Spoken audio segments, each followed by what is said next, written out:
केन्द्रापड़ा निकिराई थाना अंतर्गत धुमात शासन स्थान में चढ़ाऊ कर चढ़ाऊ कला बेले विपुल परिमाणर बाण तथा विस्फोरक द्रव्य जबत कर तीन जन को गिरफ्त कर सूचना मिली।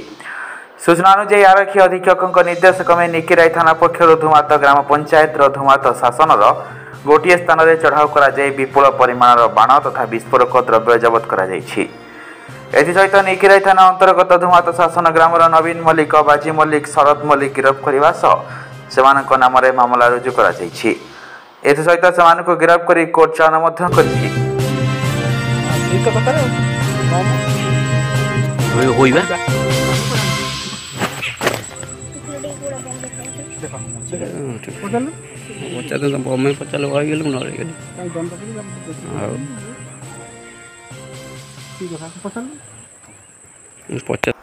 केन्द्रापड़ा जिला प्रतिनिधि मनमथ राउत रिपोर्ट प्राय खबर।